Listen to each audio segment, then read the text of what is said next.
What's up, DAW Nation? My name is Wyatt Troy, and I want to welcome you to episode 11 of Behind the DAW, where we interview music producers, artists, music industry experts, people of that nature, on an emotional, philosophical, and artistic basis, so that we can get inside their heads to gather that best information and then bring it back to you. By the way, this is a companion podcast to our YouTube series, In the DAW, where we invite artists to come and dissect their songs in real time. If you are interested in that, there is a link down in the description. Go ahead and click on that.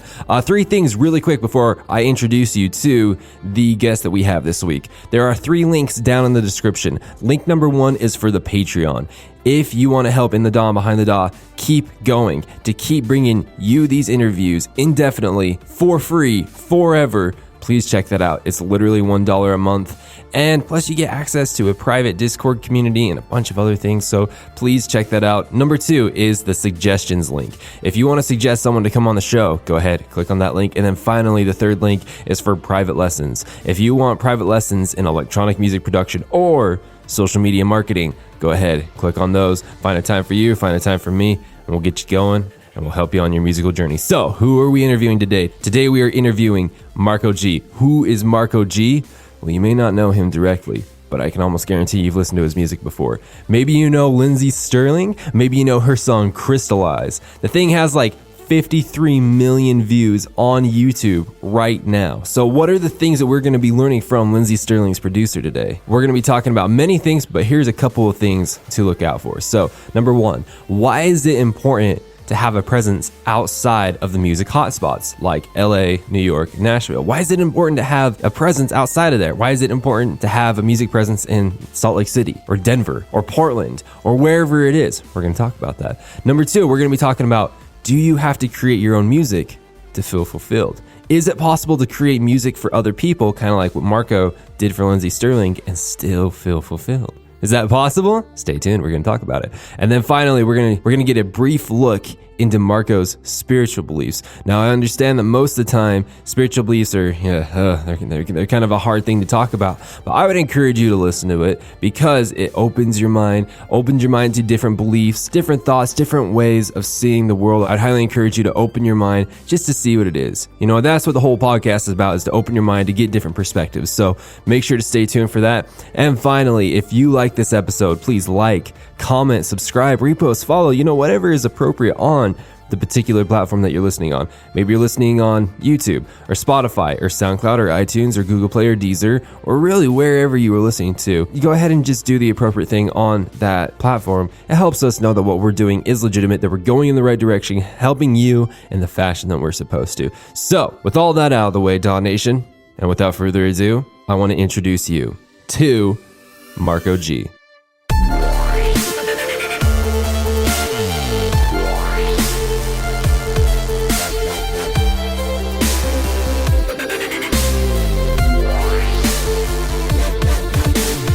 Marko has been a producer for Lindsey Stirling. He helped her in her early stages. He really helped her out with her YouTube channel. Marko, how you doing today, man? Good. How you doing? Dude, I'm doing fantastic. Thank you so much. And I also want to welcome my co-host today, John Davenport. He goes by Trilogy. He was on episode 7 of both In the DAW and Behind the DAW. It's good to have you back. How you doing, John? Good.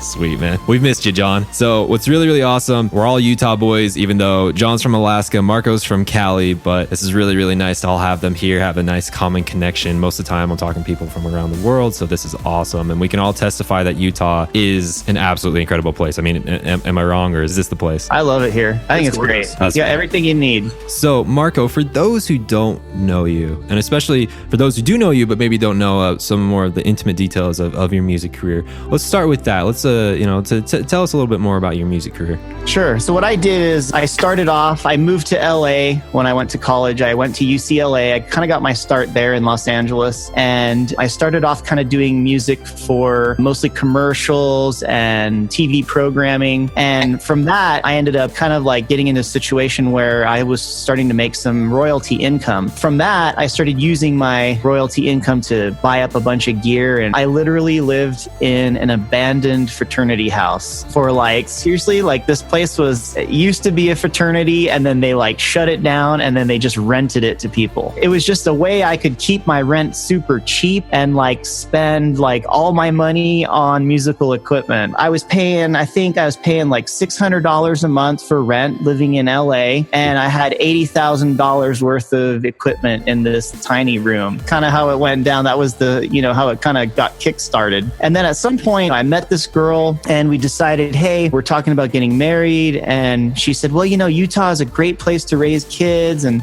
this and that. And I said, I have my business here in LA, but I can just go back and forth. I can keep my place here. I can have another place up there. So we kind of set up a little workspace up here. I met people up here that were also already working and they had their own workspaces. So I would kind of switch off with them and help pay their rent and that kind of stuff. And then at some point, it's just kind of like the music scene here kind of started to, like I started to realize that there was a music scene here.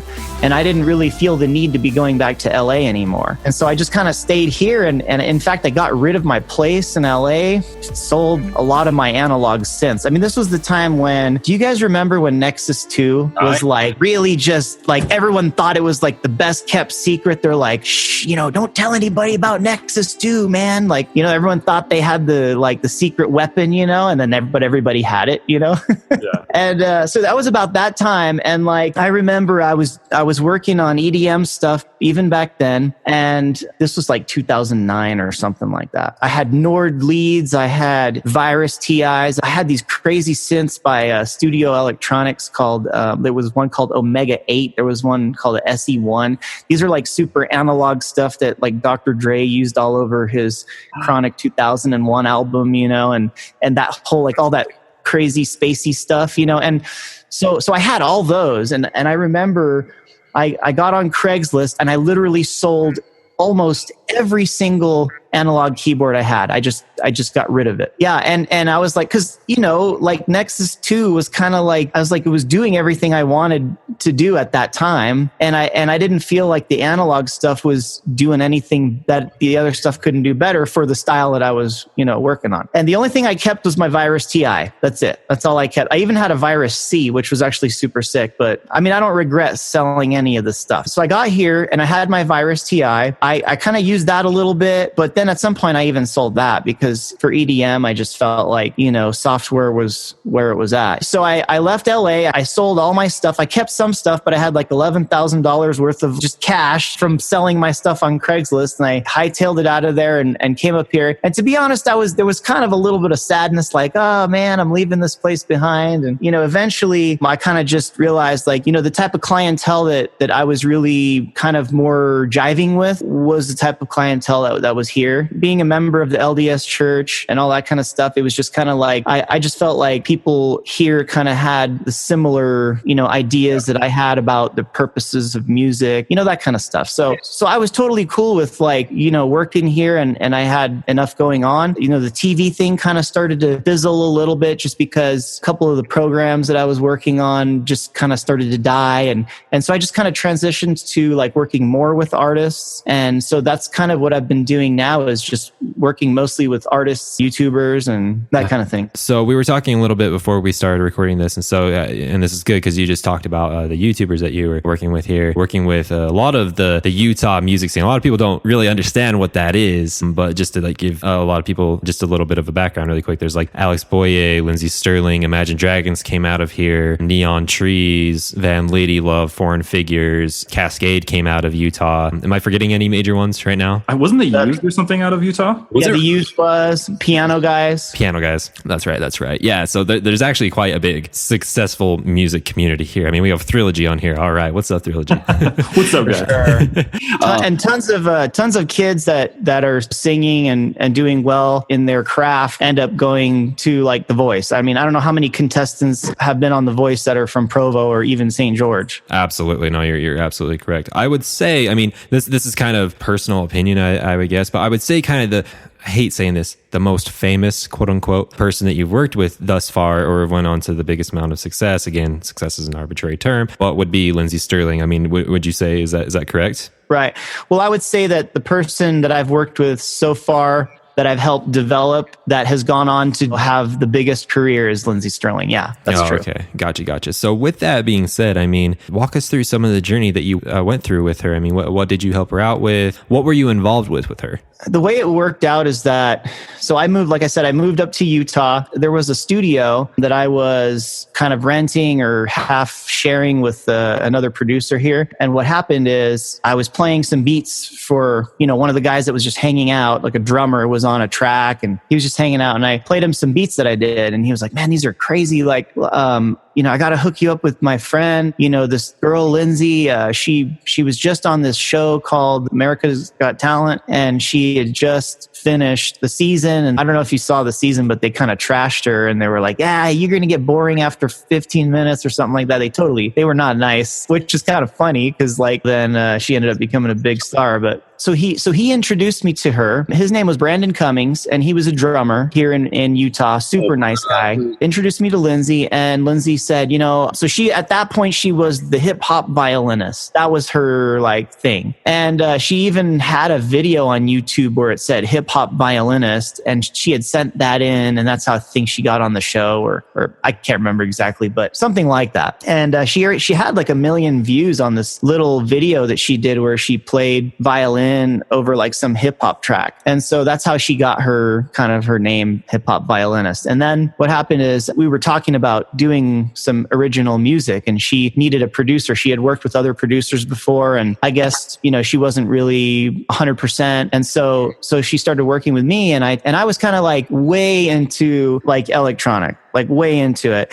And I was also noticing that a lot of the hip hop guys were singing over electronic like EDM beats. And so at that point I was kind of like, hip hop's cool and all, but maybe if we did some like electro beats, I mean, that's what we were calling them back then, electro house. Or like, well, we did some electro beats, maybe that would be kind of cool. You'll have a little more energy and stuff like that. So she's like, okay, cool. So we started working on the beats. And the way I do it with most of my artists is I don't just make the beats by myself, hand it over, and expect them to write over it and then just hit the record button and then we're done. I don't feel like the best music gets done that way. I feel like it's always good to have a back and forth, to have like where the artist is part of the beat making process and, they're telling you, yes, I like that, or no, I don't, or, what if you did this? Because back in the day when it used to be bands like Led Zeppelin or Beatles or whatever, I mean, they used to play together and used to play off of each other. I've been in bands and I know like the bass player would play something and then I'd kind of add my own thing and then we'd go back and forth until it turned into something. And so I feel like that collaboration style just kind of creates a little more magic than like I think can be done,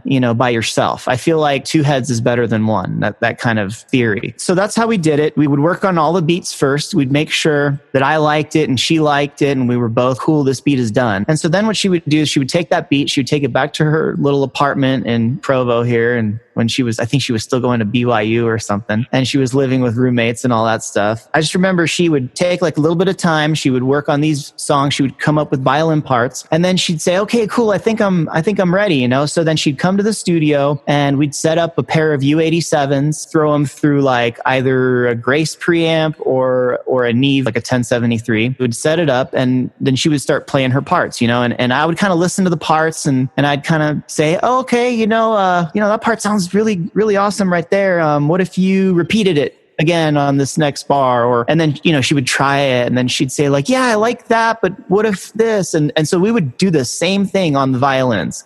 We'd straight up go back and forth. I just remember like when we did Crystallize, it was like she had an idea for the chorus and she was kind of playing through all these ideas. And I was like, okay, I'm going to hit loop record, right?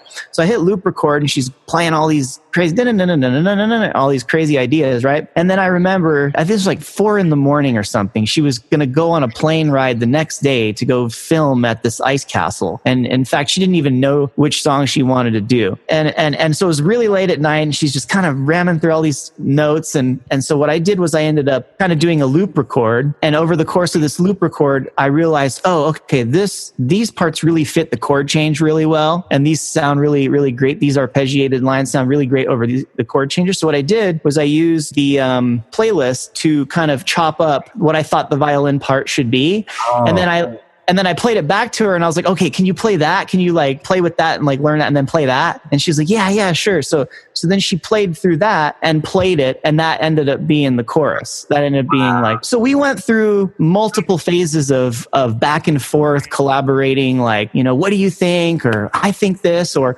I'd send her a mix down and then I'd do a different mix down and I would, and she would say, yeah, no, I agree. I think the violin sounds a little, I kind of like the violin, even though it's not as clean, like the edginess kind of just sounded cooler on that one mix. And so we'd totally go back and forth on everything, mix down, mastering, everything. And we would do the car test to make sure it sounded good in the car. We did all that stuff. And so once she did all that, there was this really awesome YouTuber, and his name was Devin Graham, or Devin Supertramp. And so he has this fan base of people who want to watch his videos. His videos are like sports videos and crazy jetpacks and stunts and that kind of thing. And so he decided he was going to take a chance and he was going to like put this violin girl on one of his videos and put it on his channel. So he did. It was like, I can't remember what he called it, like violin girl or something. I don't know. He did something like that. And he filmed her out in the middle of some field somewhere, some beautiful place that looked like it was from some fairy tale like movie or I don't know, something. And then he threw it on his YouTube channel. And then it started to pick up speed. Like it was like people were like really liking her, and they thought she was super cool because she not only did she play violin, but she danced, and she was like a legit dancer. She wasn't just, hey, like I'm just gonna kind of move around. And I mean, she knew dance. And so I mean, if you see her videos now, you'll see like she does choreography with like other dancers who are legit. So she knows what's up there. She did that, and people really liked her. And then at some point, we decided, hey, this dance stuff is cool, meaning like the EDM style that we were doing. I said, but I showed her like, this was before Skrillex. This was like Scream and Banga. There you go. Like guys like that, right? And I was showing her all these kind of crazy dubsteppy beats. And she was like, oh, okay, Marko. Yeah, that's nice. Okay, well, let's keep doing our dance beats. Yeah. Okay. And then like what happened is I think Skrillex came out, and I think maybe, one of her friends had told her like, I really think you should try to dabble in this dubstep stuff. I think one of her friends maybe like ultimately like convinced her. And so then I said, yeah, like, we should do it. And so she kind of gave it a chance. She wasn't really sure. I remember even after we had recorded the violin parts and I gave her a rough mix and she was out the ice castles in Colorado, she texted me like that night after the video shoot. She's like, hey, Marko, hey, I really like it. I wasn't sure about it and I didn't know because obviously it was so different and like nothing like it. And she's like, yeah, I wasn't sure, but I like it. I really like it. I think it's good. I was like, okay, awesome. So then we released it, and after we released that video, dubstep violin video, I mean that was basically like started her career, like really started it. And then after that, we finished her record, we finished her album, we released the album. I think 1 year after the album was released, I think she had like 4.5 million YouTube subscribers after that first album. It was a pretty big deal too, because there was no record company. I mean, there was nobody pushing anything. It was just straight YouTube. She does a lot of maneuvering online herself. She's really good at that. In fact, she was even editing her own videos. I think she even edited Crystallize herself. I think she edited that video herself. That's cool. Yeah. I mean, now I don't think she edits them now because she probably doesn't have time. But I mean, who knows? Maybe she does a little bit. So you've been doing this thing with Lindsey Stirling and these other artists. What's kind of your end goal with music? Like, where do you want to see yourself in, the next few years with music? I kind of don't look at it as much as an end goal. I kind of look at it more like I'm using my talents and I'm using my skills to help other people get to where they're trying to go. And so my goal is to find people who have, who are doing music for the right reasons and who are interested in doing something that will be positive. And so I'm really kind of big on helping those types of artists. And so my end goal is help as many artists as I can to be able to, do something good, be able to use their talents and promote something good. That's awesome. I feel like the music scene needs a lot more people like that, to be honest. Yeah, for sure. I think that there's a lot of talent here in this area. There are a lot of people who are trying to be good role models for younger kids and that kind of thing. And I really think that if they had the right help, that they could do it. To be honest, Marko, so you're a perfect example of this because all of us know Brendan Nilsson. He goes by BDN, who's currently about to release an album about addiction recovery, and you played an integral part with creating that, right? I mean, you helped him, you coached him, you did a lot of stuff, right? Yeah, well, what I did was, they came to me. The way I see it is that there's different types of artists. You have your singer-songwriters, and you also have your bands, and then you also have your laptop artists. And laptop artists can be, whatever style they are. I know some laptop artists who are kind of indie, electronic, indie or something.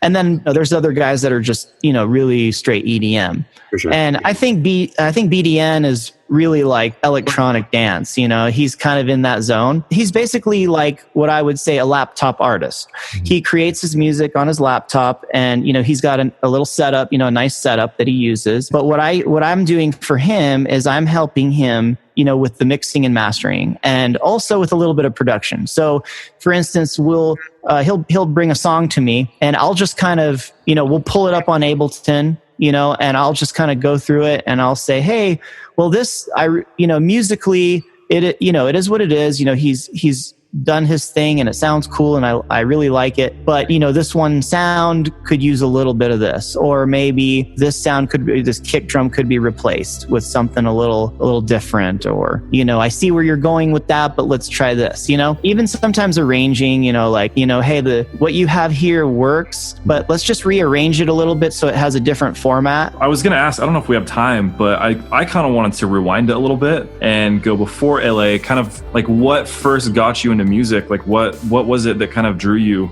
to music, and why like what's the reasoning behind that? Sure. Well, I think that most musicians start really young. They're interested in instruments like at a young age. I think I was maybe 5 years old and I was trying to find things to drum with. I'm a drummer. That's, kind of how I started. So that's what I did. I started off with drums, and I was always into like kind of rock music growing up. But then at some point when I was in high school, I kind of discovered house music. So this was like in the 90s. This was like underground house music, and I really liked it. I thought it was sick. Then I discovered Goa trance. I don't know if anyone even remembers what Goa trance is. But it's like super Euro, like teched out. I think they called it techno at one point, but this was called trance. It was a little different. They still use the term trance these days. But yeah, so I just got interested in that. I was in the Bay Area, so bass music was big, like lots of like hip hop with real heavy bass, rolling bass lines and stuff. So that was a big deal. So it's kind of like if you think about those different various styles, I almost feel like dubstep is a perfect culmination of all those, because dubstep is literally like the heavy metal of electronic music. Oh yeah, absolutely. It's got the bass line, so it's got the fatty bass, and it's got the electronic element to it. It's very much in the zone of all the kind of music I liked growing up. It's just kind of a new way of doing it. So, but now I'm into anything. I'm into everything. Future bass, deep house. I love recording bands, live music. I love doing just totally organic, like not a single sample, like nothing, just totally organic, and record everything with mics and guitars and real drums. And it's a great time to be doing music right now. Final question for you. Something I ask everyone who comes on the show. You mentioned you had a son, right? Yeah, I do. Perfect. So let's say that you go throughout your life and you enjoyed your life as much as you desire it. You fulfilled your dreams, that you fulfilled your goals and everything like that. And now the time has come, or now you're on your deathbed and you're about to, basically leave this life. And you look over and you see your son, and you have enough energy to give your son one final piece of advice. Best advice. The best advice you've ever heard in your life. And whether that's a word, whether that's a sentence or a concept or a phrase or whatever it is, what would that one thing be? Follow God's commandments. That's awesome. Yeah, man. That's fantastic, dude. But I would say follow God, like do what God wants you to do. That's the most important thing beyond I'm a religious person. for me, beyond any music or anything I'm doing, like doing what God wants you to do is the most important thing. And really, just trying your best. That's the most important, I think. I think it's important to note that, I am a Mormon as well. John here, you aren't a Mormon, right? No. It's important to note that, obviously on the podcast, we accept all religions. We love everybody. But, like on a spiritual standpoint, that is a really great thing to say. And whether someone is listening to this and they agree with you on that specific spiritual standpoint or not, the fact that you're open about it, that you're authentic with it, that you meant what you said, I feel like everyone can feel that. You know what I mean? Whether they're a Mormon or not, whether they're a Christian or not, whether they believe in God or not, I feel like people can feel your faith by what you're doing. And so to me, my hat is off. I'm not going to take my hat off because my headphones are on, but my hat is off to you, man.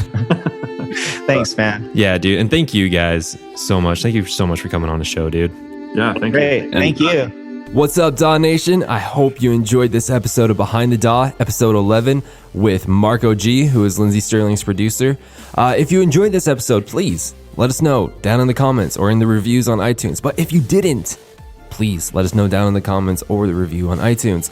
If you are interested in the Patreon, giving suggestions for people to come on the show, or in having private lessons in electronic music production or social media marketing, go ahead, click the links down in the description. Again, make sure to like, comment, subscribe, repost, follow, whether you're on iTunes, Spotify, SoundCloud, YouTube, Google Play, Deezer, wherever you're at. Just helps us know that what we're doing is going in the right direction.